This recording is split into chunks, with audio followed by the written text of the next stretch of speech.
Bang Eson, tinggal Anda yang belum menyampaikan pendapat Anda mengenai pengajuan permohonan pembebasan bersyarat oleh Anggodo Wijoyo. Memang ada haknya dari seorang narapidana, tapi menurut Anda bagaimana ini pengajuan permohonan ini? Ya, pertama pengajuan sendiri agak aneh gitu ya. Anggodo divonis di tingkat kasasi 2010 gitu.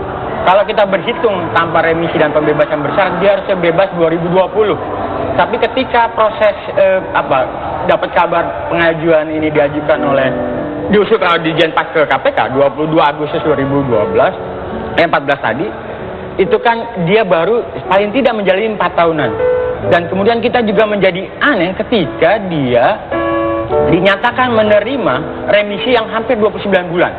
Ini kan satu yang janggal menurut kita. Dan jadi berhitungnya itu dari mana? Kalau berhitung berdasarkan ketentuan PP 99 2012 ataupun kalau Kementerian Hukum menyatakan mengacu pada PP 28 2006, syaratnya jelas 2/3 dari masa pidananya. Artinya kalau bicara 2/3, 7,5 tahun dia harusnya baru bisa dapat pembebasan bersyarat seperti itu. Ini masih jauh. Saya agak khawatir begini, ada lagi-lagi kayak obral. Jadi obral menjelang tutup tahun, tutup periode SBY, dia banyak-banyakin nih terima pembebasan bersyarat atau remisi. Dalam catatan ICW misalnya, ketika Harta Timur Daya mendapatkan pembebasan bersyarat, kita berhitung ada sekitar 31 terpidana kasus korupsi yang ditangani oleh KPK yang itu dibebaskan bersyarat oleh Kementerian Hukum dan HAM. Apa yang dilakukan oleh Menteri Hukum dan HAM menurut kita itu juga bertolak belakang gitu dengan semangat pemberantasan korupsi. Ketika KPK berupaya memberantas korupsi, Kementerian Hukum dan HAM justru membebaskan pelaku korupsi. Ini tadi adalah yang kami tanyakan saat ini adalah sejumlah nama yang tadi Anda sempat sebutkan begitu ya. Ada sekitar 30 nama yang mendapatkan pembebasan bersyarat.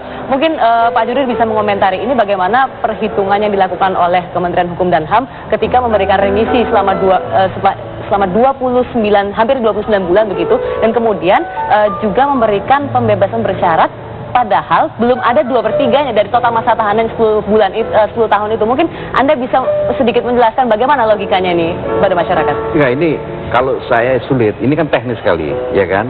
Ini teknis sekali, memang dihitung apakah sejak dia sudah berkekuatan hukum tetap atau sejak dia sudah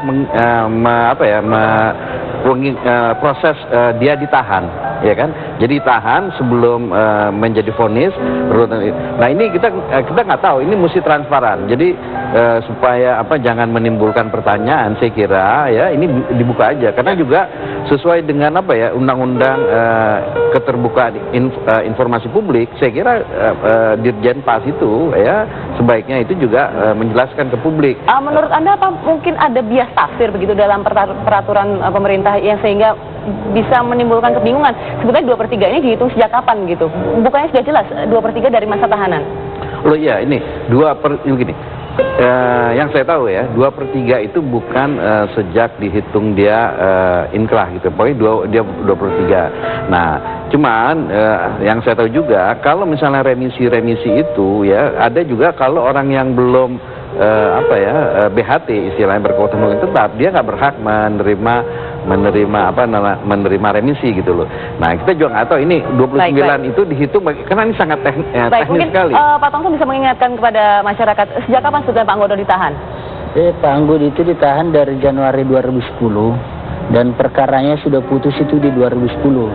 Jadi memang begini, kita ini kan permohonan ini kita selaku warga negara. Pak Anggodo juga selaku warga negara yang dalam posisi warga binaan mempunyai hak yang diberikan oleh undang-undang dan peraturan pemerintah. Di sana jelas dibuat dia punya hak untuk mendapatkan remisi. Remisi ini dianggap telah dijalani, artinya pengurangan hukuman. Sehingga ketika muncul 2/3 itu, ketika dia sudah jalani dan remisi yang dia dapatkan, dia dapat 2/3 telah memenuhi syarat formil. Jadi saya agak-agak heran juga kalau banyak mempermasalahkan itu hitungannya dari mana. Itu nggak luar biasa banget remisi yang dapatkan Pak Anggodo, nggak pernah mendapatkan remisi maksimal. Padahal entah bagaimana, mungkin Mas Eson bisa menjelaskan adakah yang lain yang bisa mendapatkan lebih dari 29 bulan? Nah itu juga kita pertanyakan. Anggodo tadinya kan ditahan 2010. Kalau kita mengacu PP 28 2006, syarat penerimaan remisi dia telah menjadi 1/3 dari masa pidananya gitu ya. 2010 artinya 2013 dia baru dapat remisi. Bayangkan 2013, 2014, 29 bulan, logikanya gimana? Jadi untuk syarat remisi itu bukan sepertiga, tapi 6 bulan. Sejak 6 bulan dia ditahan. Dia sudah menjalani hukuman 6 Baik. bulan. Mungkin Pak Juri nanti bisa menafsirkan dengan lebih jelas begitu ya Pak. Tapi sebelumnya kita harus menyabarkan saya. Ini ada rekan saya yang akan berbincang dengan sejumlah masyarakat begitu dan akan menanyai tentang pendapat mereka mengenai pembebasan bersyarat bagi para koruptor. Ada rekan saya, Dwi Suci Amalia, yang akan mewawancara sejumlah warga. Selamat malam. Ya. Ya, Dwi Suci, silakan. Ya, baik Feni dan juga pemirsa.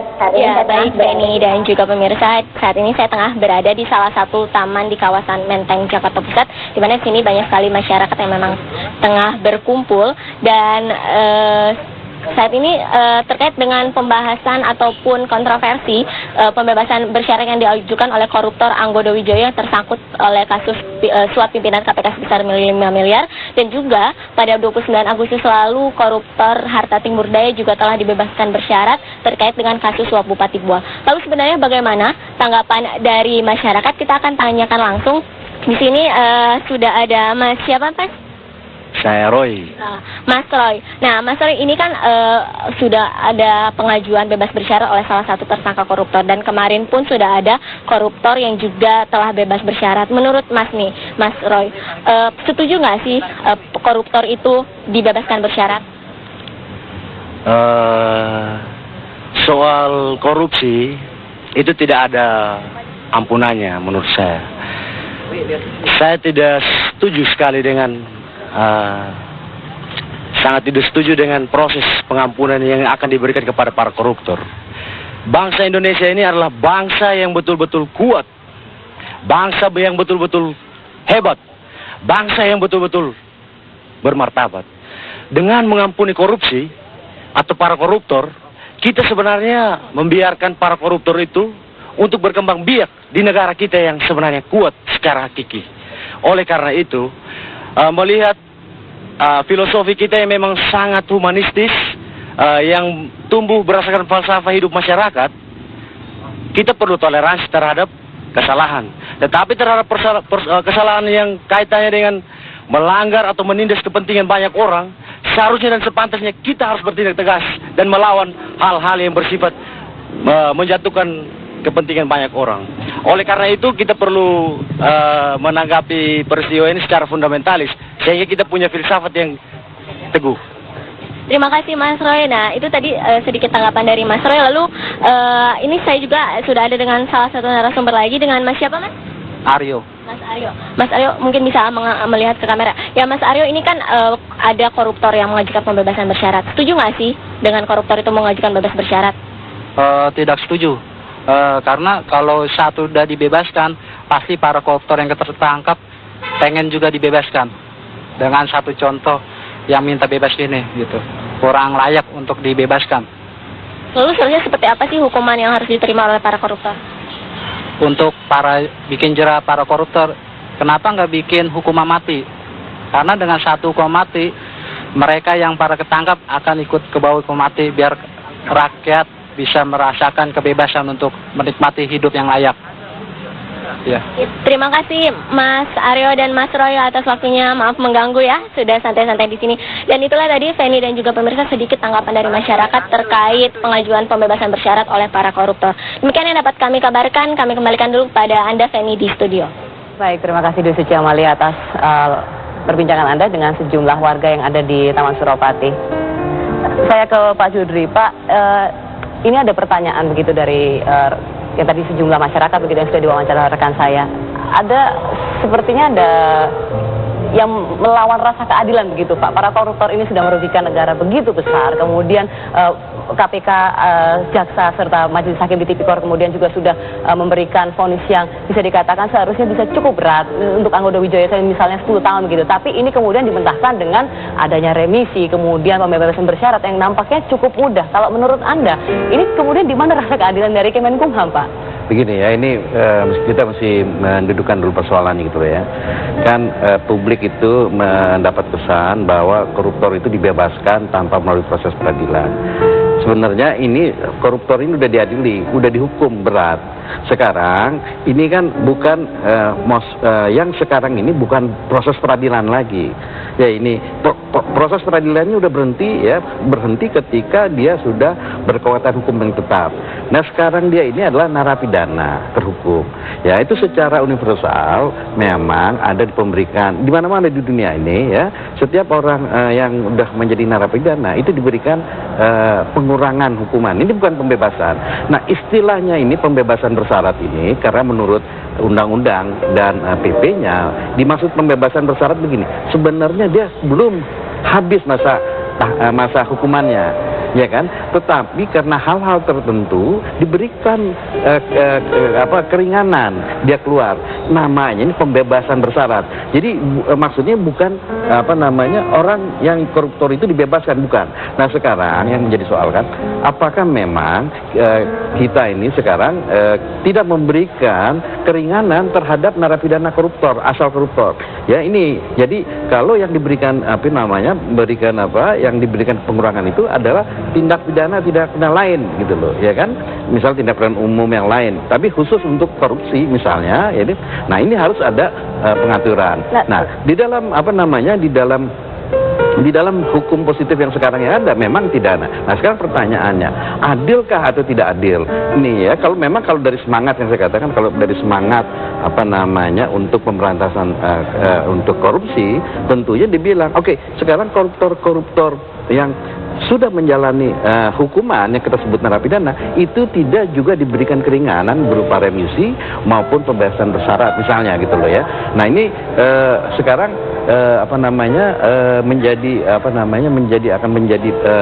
perdebatan gitu. Nanti dari misalnya kita bukan membela koruptor, nanti katakan orang yang membela koruptor, kan koruptor bilang dari muka hukum ini semua orang sama dibilang, ya kan? Karena di Undang-Undang Dasar juga itu kan nggak dibedakan bahwa semua orang berkedudukan sama di muka hukum. Iya. Nah ini sekarang apakah equal before the law itu semua orang sama kedudukan di muka hukum itu mesti dibedakan terhadap katakanlah misal korupsi ini dianggap mengkhianati. Tapi kan seperti narapidana korupsi, kemudian terorisme, narkoba, kan mereka sudah digolongkan sebagai extraordinary crime, Pak. Oh ya, ini dia makanya perlu diatur secara jelas, ya kan katakanlah kan kita bicara keadilan ini kan kita bicara filsafat gitu kan. Nah sekarang kita bilang kan keadilan itu semua orang kan semua berhak mendapat keadilan, misalnya equality before the law. Nah sekarang cuman equality before the law itu persamaan hak di muka hukum dan ini itu tidak berlaku kepada koruptor karena dianggap misalnya kejahatan korupsi ini sudah mengkhianati masyarakat. Menurut Anda tidak berlaku ya Pak ya? Enggak, belum kan. Ini sekarang bukan nggak berlaku, ini sekarang supaya ada kepastian hukum, ya kan salah satu aspek hukum itu ada kepastian hukum juga. Itu mesti dijelaskan bahwa dia bilang untuk kejahatan-kejahatan tertentu itu. Nah ini apakah yang mesti dirubah undang-undangnya atau dirubah peraturan pemerintahnya? Tetapi menurut pendapat saya lebih baik undang-undangnya dirubah. Jangan melalui PP atau peraturan menteri. Baik. Kalau begitu kita akan lanjutkan perbincangan ini pemirsa setelah jeda berikut ini.